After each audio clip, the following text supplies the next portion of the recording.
No início da Idade Média, a ilha britânica era um tabuleiro fragmentado. Pequenos reinos lutavam por sobrevivência, chefes locais disputavam fronteiras e invasores vindos do mar testavam, sem descanso, a resistência anglo-saxã. Mas ao longo de gerações, em meio a guerras, alianças improváveis e uma fé cada vez mais organizada, algo extraordinário começou a tomar forma. Este é o relato de como Essex, Mércia, Northumbria e East Anglia deixaram de ser rivais. E, pouco a pouco, se tornaram uma única nação.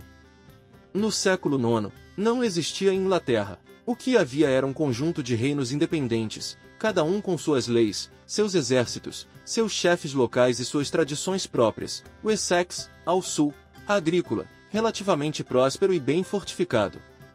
Mércia, o antigo gigante político, controlando o centro da ilha e importantes rotas comerciais. Northumbria, um polo cultural e religioso, lar de grandes mosteiros, mas politicamente instável. East Anglia, frequentemente alvo de invasões e saques. Além de Kent, Sussex e outros domínios menores, fragmentados em senhores e linhagens. Esses reinos compartilhavam a língua e a cultura anglo-saxã, a religião cristã e costumes semelhantes, mas eram politicamente divididos, ciumentos de sua autonomia. E, como se isso não bastasse, uma nova ameaça brutal surgia no horizonte: as incursões vikings. Os nórdicos queimavam vilas, tomavam cidades costeiras, saqueavam mosteiros e impunham o temido Danela, territórios governados pelas leis, costumes e chefes dos invasores. Tudo começa a mudar com um rei aparentemente improvável, Alfredo de Wessex. Enfrentando hordas vikings cada vez mais organizadas, Alfredo reorganizou o exército, redesenhou as defesas do reino e criou uma rede de fortificações, os burhs, cidades muradas estrategicamente posicionadas, uma das maiores inovações militares da Europa medieval. Alfredo também montou uma pequena marinha para enfrentar os invasores no mar, investiu em educação para a nobreza e para o clero, e patrocinou traduções de textos importantes para o inglês antigo. Ele não só salvou seu reino, salvou uma cultura inteira, prestes a ser apagada. E mais, plantou as bases de algo maior do que o Essex. Alfredo compreendia que os anglo-saxões só sobreviveriam se agissem como um bloco unido, com defesa coordenada, leis comuns e um projeto em comum. Após Alfredo, seu filho Eduardo, o Velho, assume o trono em Wessex. Ele continua a expansão militar do pai, fortalece as fronteiras, retoma cidades perdidas para os vikings e avança, passo a passo, rumo ao norte. Mas a verdadeira força política vem de onde poucos esperariam. De sua irmã, a Ethelflaed, a senhora dos Mercians.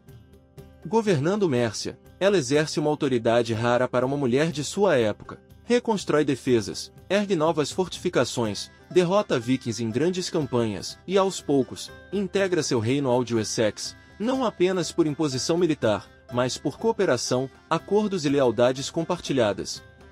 Graças a Eduardo e Ethelflaed, dois pilares são erguidos. Um exército mais unificado e uma administração que começa a funcionar em conjunto, ultrapassando fronteiras antigas.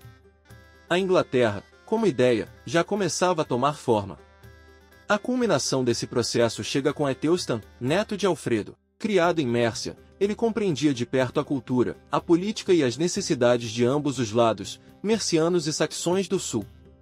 Quando sobe ao trono, ele se move rapidamente, anexa Mércia de forma definitiva. Consolida o controle sobre East Anglia. Toma Northumbria em 927, quebrando a última grande resistência. E recebe juramentos de reis da Escócia e do país de Gales, reconhecendo sua superioridade. Pela primeira vez, surge um título ambicioso associado ao seu nome.